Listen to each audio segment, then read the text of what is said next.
Bonne mission. Pressure? What pressure? Yamal, je pense qu'il est temps d'arrêter. Aujourd'hui, c'est Mayulu et Mbaye qui t'ont annulé ta mission. En première mi-temps, j'ai vu ce qu'il a fait, hein. Vitinha, Barcola. Ce qu'il inflige juste après par-dessus à Nuno Mendes. C'était mal barré. Le Yamal que j'ai vu dans les premières minutes, dans les premiers instants. Je me suis dit, c'est mort pour le PSG. Jusqu'à ce que lui-même devienne de lui-même totalement transparent durant tout le match. En plus de ce que Nuno Mendes a essayé de faire sur lui. On te le répétera jamais assez. Tu es très fort. Mais faut pas parler avant les matchs. Aujourd'hui, c'est l'équipe B du PSG qui te fait redescendre. Encore une fois, oui, tu es très fort. Mais le football, c'est une multitude de choses à prendre en compte. Dont le fait que c'est 11 humains contre 11 humains. Et que tu joues avec des coéquipiers. Et que pour l'instant, t'es ni Messi, ni Ronaldo pour y parvenir tout seul. Le football t'attristera encore beaucoup. À moins que tu t'en sers pour t'en forger et devenir encore plus fort mentalement et footballistiquement parlant. Mais là, pour le coup, la mission, elle est ratée. On n'est plus en mission là. Là, on ne mission plus. En tant que Madrilène, hein, je l'aime beaucoup. Mais ça me fait plaisir aussi de le voir perdre. Voilà. Tu vas perdre le Classico aussi, il n'y en a rien à faire. Je suis désolé. Il est beaucoup trop fort. Luis Enrique commence sa rencontre contre le FC Barcelone. À l'extérieur, sans Ousmane Dembélé, sans Désiré Doué, sans Kvaratskhelia, sans Marquinhos. C'est déjà un fait costaud. Son deuxième énorme choix, Mbaye Mayulu. Dont Mayulu buteur d'ailleurs parmi eux. Tout le monde le pensait pour un fou. Se privant quand même de Kang Lee, de Gonzalo Ramos, plus expérimenté, plus longtemps dans l'équipe A du Paris Saint-Germain. Pour qu'au final, il nous montre à quel point que personne connaît son équipe mieux que lui. Et surtout qu'il y en avait autant que les joueurs le disaient, les jeunes joueurs du PSG, qu'aujourd'hui ce Paris Saint-Germain arrive à avoir un formidable équilibre avec ses jeunes joueurs grâce à cet entraîneur. Qu'en plus de cela derrière, parce qu'il le savait, que vous le voulez ou non, Gonzalo Ramos, qui rentre en tant que super sub, qui fait son travail habituel, qui vient marquer le but vainqueur du match. Personne connaît son effectif mieux que Luis Enrique. Aucun entraîneur n'est meilleur que Luis Enrique sur ces derniers mois. Ce qu'il réalise avec le Paris Saint-Germain est tout simplement stratosphérique. Il est en train de donner un souffle, un air à l'équipe actuelle, mais aussi aux jeunes joueurs qui vont suivre par-dessus. Et l'équilibre entre les deux, avec autant de blessures, est tout simplement stratosphérique, je n'ai rien d'autre à dire. Comment j'explique ça à mes enfants? Le PSG de Mbaye, le PSG de Mayulu, l'équipe B du PSG qui vient climatiser le Camp Nou. Mais c'est quoi ce match de fou? C'est à la 91e que Gonzalo Ramos vient offrir la victoire au PSG. Après un match disputé et à quel point? Des duels de tous les côtés. Mais pour que l'équipe B du Paris Saint-Germain vienne au final dominer le Barça. Le PSG gagne, mais même avec le match nul. Pour moi, le Barça ne devait même pas être fier de ce résultat.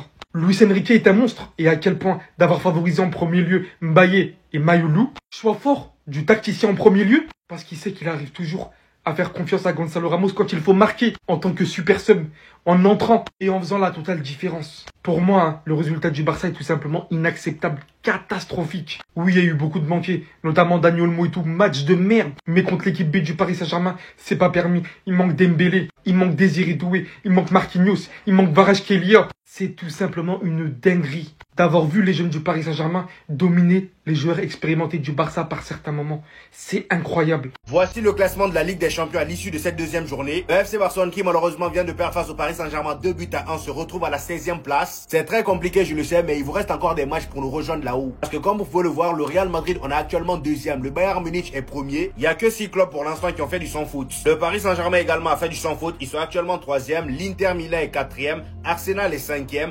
Karabakh, les amis, ils sont 6e. Karabakh 6e. Je pense que cette année, ça va être l'une des surprises de cette compétition. Je sais même pas de quel pays ils sont. Cependant, comme vous pouvez le voir, les amis, dans la zone rouge, pour l'instant, il y a quand même de grosses équipes. Commencez par le FC Barcelone qui est actuellement 16e. Liverpool aussi, les amis. Hier, ils sont fait taper par Galatasaray. Eux aussi, ils sont 17e. Chelsea est 18e. Chelsea, vraiment, qui me déçoit en ce début de saison, eux aussi. Parce qu'avec leur recrutement, leur début de saison, vraiment, qui avait l'air pas mal. Je m'attendais à ce qu'en Ligue des Champions, ils fassent quelque chose de beau. Après, pour l'instant, rien n'est joué. C'est que la deuxième journée. Le Paris Saint-Germain, la saison dernière, par exemple, ils ont remporté la compétition alors qu'ils n'avaient pas terminé premier. Pour vous dire, ils avaient même tapé Liverpool qui a terminé premier, donc ça veut rien dire pour l'instant. Et forcé de constater que pour l'instant, il y a quand même de grosses équipes qui sont pas bien, telles que le FC Barcelone. Voilà. On vous attend là-haut. Je sais que cette nuit va être compliquée, surtout pour les supporters qui s'attendaient à une grosse victoire, avec tous les absents qu'il y avait du côté du Paris Saint-Germain. Sauf que non, c'est l'état d'esprit, tout se passe dans la tête. C'est là-bas où vous êtes fait avoir. Yamal, s'il te plaît, parle plus, je suis de retour, la mission aussi, ça fait 3 fois que tu parles pour rien. T'as perdu contre l'Inter Milan, t'avais parlé, t'as perdu contre le Portugal, t'avais parlé. Et ce soir, chez toi, tu perds contre le PSG qui joue avec des réservistes. Au début, j'avais peur, je me suis dit, le PSG, ils vont jouer sans attaquant ce soir, mais je me suis trompé. Ils jouent avec le deuxième meilleur attaquant du Portugal, Nuno Mendes. Les gars, s'il vous plaît, expliquez-moi comment un défenseur blessé en plus, parce que sur l'axe, il se tenait un peu la cuisse avant de courir. Ils te mettent dans le vent 3 joueurs du Barça. C'est pas fini, non, Nuno Mendes sur la passe, il te remet encore 2 joueurs du Barça dans le vent avant de décaler une magnifique passe à Maniolou. Et Maniolou, faut en parler, le mec, je sais pas s'il est talentueux, s'il est chanceux, il te marque en Ligue des Champions contre le Barça, il te marque en finale de Ligue des Champions, il a 14 ans. Clou du spectacle, un autre Portugais vous fait mal ce soir à la dernière minute, mais qu'est-ce que je suis fier d'être Portugais. Gonzalo Ramos, chez vous plante un but à la 90e. Non mais sérieusement, la honte, le Barça, la honte. Comment vous avez pu perdre contre une équipe décimée du PSG chez vous? En fait, j'ai capté la force du PSG, c'est grâce à Luis Enrique parce qu'il arrive à insuffler une confiance totale à des petits jeunes. En fait, tous ceux qui jouent au PSG, ils ont plus peur de personne depuis qu'ils ont gagné la LDC. Oh les gars, c'est dommage. Moi qui étais pour le Barça aujourd'hui. Putain de merde, bordel. J'étais en train de vous soutenir. Mais malgré ça, vous avez pondu une bouse à la fin, les gars. Putain. Pendant 90 minutes, j'étais derrière eux. Lâcher les supporters du FC Barcelone, c'est la honte. La honte et la honte et la honte. Le Paris Saint-Germain, ils étaient disloqués. Il n'y avait pas Ousmane Dembélé. Il n'y avait pas Désiré Doué, les gars. Il n'y avait personne dans leur équipe. Et vous êtes en incapacité de gagner là aujourd'hui. Vous êtes en incapacité de battre cette équipe-là. Une climatisation, mais laisse tomber Starfall là. Mais carrément, je suis content. Je suis content parce que vous étiez arrogants. Vous n'aviez pas remporté de Ligue des Champions, ça fait 10 ans. Vous revenez les gars, climatisation. Climatisation. Et oui les gars, et oui, je suis d'accord avec ces supporters. Ces supporters ont été supérieurs aux supporters du FC Barcelone. Supérieurs largement. Incroyable. Et je suce pas les gars, oui. Voilà, il a la rage carrément, il nous fait sortir parce qu'il a la rage les gars. On vaut rien. L'une des pires mi-temps du Barça que j'ai vu sous Hansi Flick. C'était quoi ça? On dirait pas que le Paris Saint-Germain affrontait le FC Barcelone qui lui avait promis de montrer que c'était la meilleure équipe du monde. On dirait le Paris Saint-Germain affrontait Brest ou bien Auxerre. Mais Auxerre même va donner un peu plus que ce que le Barça a donné aujourd'hui, je suis désolé. La deuxième mi-temps du Barça était catastrophique, honteuse, pas à la hauteur d'une équipe qui se dit grande. Pas du tout. Ça, c'était face à un PSG malade et c'était face à un PSG qui a Alzheimer. Et si c'était le PSG avec Doué, Neves, Dembélé et j'en passe, Marquinhos, ça allait donner quoi? Ça allait donner quoi? Oui, nous aussi on avait des blessés, mais en vrai de vrai, on peut pas proposer ce genre de prestations, surtout à domicile. C'est une honte. C'est une honte. Les 30 premières minutes ont été correctes, mais après, on s'est fait surclasser. Physiquement, on s'est fait éteindre. On sait qu'on joue à une tactique très dangereuse avec le piège du hors-jeu. Mais désolé, le piège du hors-jeu s'accompagne de pressing et aujourd'hui, il n'y avait aucun pressing. D'abord, Ferran, oui, c'est notre numéro 9. Tu nous offres plus de mobilité que Lewandowski, plus d'appels, plus de pressing. Mais ce que tu rates, même chien peut pas rater ça. Lamine Yamal, il est foué. Quand ça vous fait story sur Instagram, tu es premier. Parti derrière tes grandes sœurs de 30 ans, tu es premier. Mais aujourd'hui, tu as été absent. Si c'est pas la première mi-temps où il a tenté de bonnes choses, en deuxième mi-temps fantomatique, il a disparu comme ça. Koubarsi, bon, lui, ça m'étonne pas, hein, parce que depuis quelques matchs, il fait n'importe quoi. Aujourd'hui, sur le premier but du Paris Saint-Germain, il rate son tacle. Il rate son intervention, en fait. Et ça, là, on va arrêter de le couvrir avec le fait que non, il est jeune, il a 18 ans, il a 19 ans. Non. On dirait que c'est même Boy et puis Raoul Asensio, là. On dirait que c'est même Boy que le nouveau Sergio Ramos. Parce que, désolé, mais actuellement, il faut rien. Il vaut rien, si vous voulez pas entendre ça, vous dit, il vaut rien. Ceux-là, ils ont été nuls, ok. Mais celui qui m'a le plus choqué ce soir, dans sa nullité, désolé, mais c'était Jules Koundé. C'était Jules Koundé, en fait, j'arrivais pas à reconnaître Jules face à un petit du Paris Saint-Germain, face à un Titi parisien. Peut-être il n'a même pourquoi ils sont back face à Mbaye, il s'est fait mélanger. On dirait limite qu'il allait manger le gazon du Montjuic, en fait. C'est toi, Jules Koundé, qui est là comme ça. C'est toi, le Jules Koundé qui a mis Nico Williams dans sa poche, qui a mis Kvaratskhelia dans sa poche, qui a mis Lookman et j'en passe dans sa poche. C'est toi qui t'es fait traîner comme ça par Ibrahim Mbaye.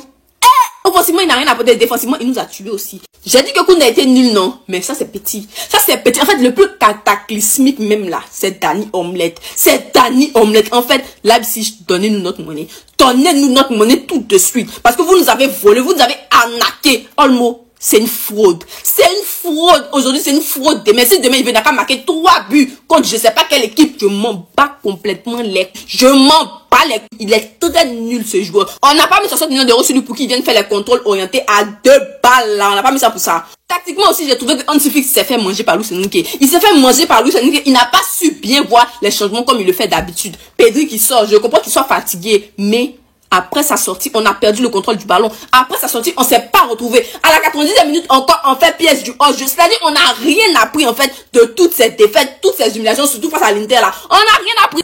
L'un des seuls bonhommes ce soir sur le terrain du côté du Barça, c'était Eric Garcia. Eric Garcia, en fait, je dépose. Tu as fait tout bien. C'était le seul qui avait envie de défendre l'écusson du Barça, en fait. Sinon, les autres, là, ils s'en foutaient. Ils s'en foutaient. De toute façon, Real va payer pour ça. Les gars, Yamal a une antidote. Et elle s'appelle Nuno Mendes. Les 2 dernières fois qu'il a joué contre lui, Nuno Mendes a fini homme du match. Avec le Portugal, contre l'Espagne, et avec le PSG face au Barça ce soir. Yamal, il va faire des cauchemars de Nuno. Nuno, il a pas mis de story avant le match. Il a juste écouté l'interview d'Hakimi. Hakimi, il avait dit, nous on a Nuno, c'est le meilleur arrière-gauche du monde. Il va faire son taf, tranquille. Et c'est ce qui s'est passé, les gars. La poche de Nuno, elle est grande. En sélection, en club, à domicile, à l'extérieur, c'est la même chose. Les gars, Nuno Mendes, c'est le meilleur arrière-gauche du monde, sans contestation. Et en vrai de vrai, ça fait longtemps qu'on n'a pas vu un arrière-gauche aussi bon individuellement. Que ce soit défensivement ou offensivement, il est très solide. Et les différences qu'il arrive à faire individuellement, c'est beau. Comment il est puissant, comment il est rapide, comment il perce les lignes, comment il casse les lignes. Comment il dribble, comment il fait des passes D, comment il met des buts. C'est même lui qui tire les corners, il les tire bien. Les gars, un Nuno Mendes sans blessure, c'est dangereux, c'est top niveau arrière gauche. Donc oui, Mbappé fait des cauchemars de Lamine Yamal, mais Lamine Yamal fait des cauchemars de Nuno Mendes. Par pitié, si vous avez pas envie de jouer au football, dites-le. Dites-le. C'est ça une équipe. C'est ça une équipe. Les gars, je veux rien savoir. La deuxième mi-temps, on s'est fait marcher dessus.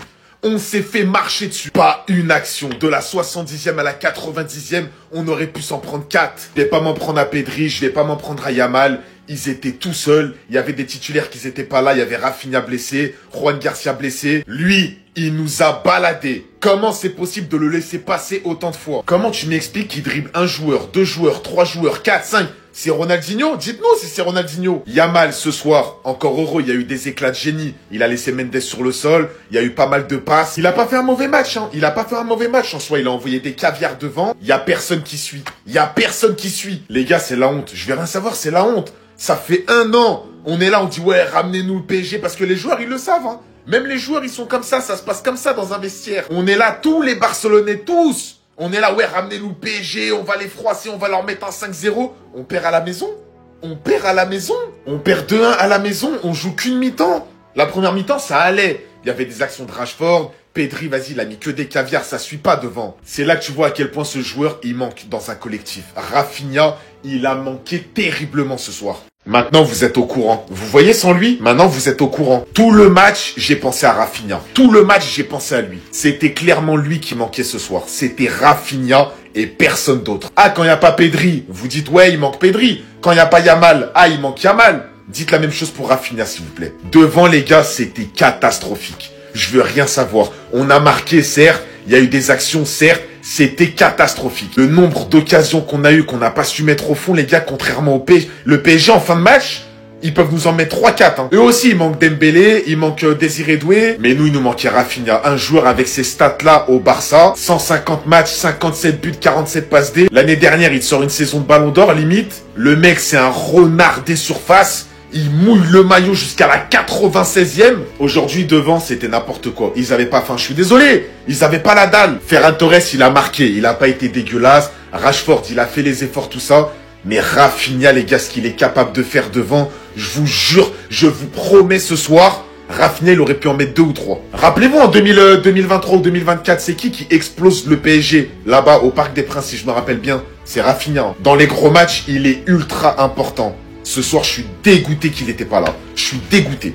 Ça éteint, il nous a tout ce que vous voulez. C'est Ronaldinho ou quoi? Franchement, comment il peut autant passer de joueurs en un match? À parole, les gars, j'ai cru voir Sonic. J'ai cru voir Usain Bolt Prime sur le premier but. Le mec, il part quand même d'ici vers son gardien en une fraction de seconde. Il n'y en a pas un qui est capable de lui prendre la balle. 2 secondes après, regardez où il se retrouve. Mais qu'est-ce qu'il est rapide, Nuno Mendes. Non, ce soir, il nous a éteints. Je baisse les armes. Il nous a éteints. Carrément, regardez comment il finissait après chaque action. Obligé de faire faute tellement il est rapide. De Jong, Pedri, Yamal, personne n'arrivait à l'arrêter. Nuno Mendes à son poste. Il n'y a personne qui parle avec lui. Je suis clair, net et précis, je suis ferme. Même si oui, à la première minute, il s'est fait laver par Yamal. En même temps, c'est très difficile de le tenir. Mais sur la globalité du match, il n'y a pas de honte à avoir. Mendes, il nous a marché dessus encore une fois. Je vous jure que ce joueur, je suis trop jaloux. Je suis trop jaloux qu'il est au PSG. Et le pire dans l'histoire, c'est que le PSG aurait pu se séparer de ce joueur à cause de ses blessures. Il a eu beaucoup de blessures. Non, ils ont vu le potentiel, ils ont dit on va le garder. Résultat, aujourd'hui, ça paye. Tu le vois en Ligue des Nations, tu le vois en sélection, tu le vois en club. Il a fini 10e au Ballon d'Or. Il aurait pu finir même 5e, même premier au Ballon d'Or. Je mélange tout. Franchement, les gars, ça fait très longtemps que j'ai pas vu un défenseur autant impressionnant. C'est dur de te dire que face à la meilleure équipe du monde, les seuls qui ont répondu présent, c'est Rashford, Eric Garcia, ainsi que Gérard Martin. Gérard Martin, souvent critiqué, mais qui encore une fois, malgré son opposition, fait le taf, fait le boulot. Tandis que Koubarsi et Koundé ont mangé une drill, que le Barça a dominé les 30 premières minutes, ils se sont fait punir sur une erreur de Koundé et Koubarsi. Et après ça, on s'est fait enfermer, on était en tôle. Avec des joueurs en dessous qui se faisaient presser haut, une équipe qui n'avait plus le ballon, c'est difficile pour tes attaquants de briller. Lamine Yamal et Ferran Torres qu'on n'a plus vu du match, mais on peut même pas leur tirer dessus. Ils étaient tout simplement pas assez servis car on était asphyxiés dans notre moitié de terrain. Et de te dire que ton meilleur joueur a été celui que tu as recruté cet été en prêt à United, en Ligue des Champions, les gars, vous vous rendez pas compte à quel point c'est une dinguerie. Le joueur le plus dangereux côté Barcelone, c'était Rashford sur l'intégralité du match. Et je comprends même pas pourquoi Flick l'a sorti. Car c'était le joueur le plus en forme, le plus en jambes, qui enchaîne les matchs en étant décisif. 8 de GA. Moi les gars, je vous l'ai dit, Rashford dans aucun monde il réussira pas au FC Barcelone. Et il est clairement en train de le prouver match après match. Encore les gars, le pire, c'est qu'il est pas encore à 100% de ses capacités. Rashford au Barça, ça va faire très mal. Et il doit être accompagné par toute son équipe dans les grands matchs. Enfin bref, sinon vous les gars, vous en pensez quoi? Ramenez-vous sur Snap, on s'ennuie. Les gars, je suis le plus grand défenseur de Koubarsi ici. Je l'ai défendu la saison dernière quand tout le monde lui crachait dessus, je l'ai défendu. En expliquant qu'il avait perdu de la lucidité car il enchaînait les matchs et que la défense haute de Flick expose les défenseurs à l'erreur. Mais là les gars, il est indéfendable. Il doit y avoir de la méritocratie au Barça. Durant ce début de saison, les 2 meilleurs défenseurs, c'est Araujo et Christensen. Christensen qui enchaîne les bons matchs, qui enchaîne les masterclass, et Araujo aussi qui enchaîne les bons matchs, qui enchaîne les masterclass. Flick ne l'a peut-être pas titularisé suite à la grosse erreur qu'il a eue il y a quelques années face au Paris Saint-Germain. Et comme je l'avais dit il y a quelques jours, ça aurait pu être un bon test pour lui, pour voir s'il a évolué et s'il a grandi. Tes 2 meilleurs défenseurs de cette saison, bah les 2 tu les mets au banc. Mais tu l'as payé cash. Tu l'as payé cash. Grosse erreur de Koubarsi. Sans même parler du match de Jules Koundé. Il s'est fait mélanger par Mbaye. Mbaye l'a tué. À partir du moment où Mbaye a pris la confiance, les gars, il était sur un nuage. Les gars, faut se le dire, et de toute façon, ça, on le sait. Défensivement, le Barça a un gros problème. Et Flick doit arrêter de titulariser par affection, soi-disant, parce que Koubarsi, c'est son chouchou. Ceux qui font le meilleur début de saison en défense, c'est Christensen et Araujo. Et ceux qui ont été titulaires ce soir, c'est Koubarsi et Eric Garcia. Enfin bref, sinon vous les gars, vous en pensez quoi? Ramenez-vous sur Snap, on s'ennuie. Comment c'est possible d'encaisser ce but-là? Nuno Mendes, il part tout seul de sa défense. Il y a 1, 2, 3, 4, 5 joueurs du FC Barcelone. Il arrive à faire cette passe-là sur Mayulu qui crochette Koubarsi et qui marque. 2 joueurs parisiens aux abords de la surface et on se mange le but-là. À ce niveau-là, c'est interdit. Mais encore, ça, tu fais cette erreur en première mi-temps. Ta première mi-temps qui est assez potable. Mais la deuxième mi-temps du FC Barcelone, qu'on m'explique, c'est un prank. C'est une blague. Un Vitinha qui aujourd'hui n'est pas bon. C'est lui le responsable sur le premier but du Barça. Un Warren qui est complètement dépassé et un Fabien Ruiz que tu sens pas très bon dans ce match-là. Donc, tu gagnes déjà la bataille du milieu de terrain. Mais même dans ce match-là, tu n'arrives pas à avoir la maîtrise. Deuxième mi-temps, pas de pressing. Tu regardes le ballon, tu es attentif. Donc, nous, on regarde un film, quoi. C'est ça? À ce niveau-là, t'as pas le droit d'être attentiste comme ça. C'est la Ligue des Champions. Et en plus, t'affrontes une équipe remaniée. Moi, j'ai honte, hein, moi, les gars, je vous le dis. Hein. J'ai honte, hein. Et cette défaite-là, j'espère que ils vont se réveiller, les dirigeants, par rapport aux lacunes défensives que cette équipe a. Là, c'est surtout mentalement que ça a craqué. Parce que il y a une grosse différence entre la première et la deuxième mi-temps. Je vais être très clair avec vous. Hein. Pour moi, il y a clairement hors-jeu de Gonzalo Ramos sur le dernier but du PSG. La VAR, j'ai l'impression qu'elle commence à déconner en ce moment. Mais vous savez quoi? Cette défaite, je la prends. Même si demain, on m'annonce que oui, il y avait bel et bien hors-jeu, au vu du niveau exécrable de mon équipe, je préfère prendre la défaite qu'un match nul. Je vous le dis. Pedri, oui, je sais que t'es en colère, nous aussi. T'es le seul sur le terrain qui, voilà, est irréprochable encore une fois. Au milieu de terrain, ça a été encore une fois une masterclass. Mais à un moment donné, Pedri peut pas tout faire à tous les matchs. C'est pas comme ça que le Barça doit gagner à chaque fois. Alors autant la première mi-temps de Lamine Yamal, elle est plutôt bonne. Voilà, il est cohérent. Mais sa deuxième mi-temps, les gars, on le voit pas. Les ballons ne sont pas distribués. Il fait pas les retours défensifs. Il est plutôt haut pour attendre le ballon. J'ai pas aimé. Nuno Mendes, c'est une dinguerie, les gars. Nuno Mendes, c'est une dinguerie. Le premier but qu'il met, c'est tout à fait exceptionnel. Je sais pas si c'est un ailier, c'est un latéral. Tout comme Hakimi, le boulot qu'il a fait aujourd'hui, c'est trop. C'est trop. Je l'avais dit, c'est les fondamentaux à Paris. Leurs latéraux, c'est clairement la base de leur système de jeu. Et ça me fait mal, hein, parce qu'ils ont réussi à nous taper sans Doué, sans Dembélé, sans Gvara. Il y avait Vitinha, mais il était même pas à fond. Il n'y avait pas de Marquinhos. Zabarni, il a fait le taf. Je suis complètement dépassé par le niveau du Barça aujourd'hui. On a trouvé plus fort que nous. C'est clair. C'est clair. Je me limiterai pas au potentiel carton rouge de Nuno Mendes. Je vais même pas blâmer Chesney qui aurait pu l'attraper et faire mieux. Parce qu'on fait de la merde. On fait de la merde. On a joué que 25 minutes. C'est tout. C'est tout. Le seul bonhomme que j'ai envie de redire, c'est Eric Garcia. Toi, pars de mon club. Pars de mon club, mais loin, vite, vite. Porta, ça aussi, c'est de ta faute, parce que tu l'as acheté, parce que t'as vu que tu pouvais pas prendre Nico Williams, parce que t'as ouvert ta gueule. Chi, merci pour la passe D, mais faut penser à défendre aussi. Hein? De la mine. Si tu n'avais pas 90% dans les pattes, fallait le dire. Cependant, c'est pas ouf ton match. Tu nous as mis une story, mais c'est pas ouf. Faut dire la vérité. On perd. Encore une fois, au Montjuïc contre le Paris Saint-Germain. Victoire méritée. Méritée. Depuis leur temps fort jusqu'à la fin du match. Voilà. Ils nous ont mangé. Pas été bon. Défensivement. Je sais pas pour... D'ailleurs, on va arrêter les bêtises. Clique, tu me mets Christensen vite dans le 11 là. Faut arrêter les conneries. Eric Koubarsi là, qu'il aille faire un petit tour au banc. Débrouille. Ça y est. Dès que Gonzalo Ramos est rentré, je savais qu'il allait marquer. Ou du moins une décisive. C'était cramé à des kilomètres. On faisait plus de 3-4 passes de suite. Tout le monde râle, personne fait le pressing est désordonné depuis la 30e. Ils arrivent à nous presser, bref, ils nous ont fait déjouer. Y a rien à dire. En fait, si on n'est pas mené 2-0, non, on peut pas gagner un match. C'est que 3 points de perdus, hein. Mais ça annonce tout le travail qu'il y a derrière, là. Encore pour aller gagner la Ligue des Champions, parce que les interviews, c'est bien beau, hein. Mais c'est sur le terrain, là. Faut travailler encore.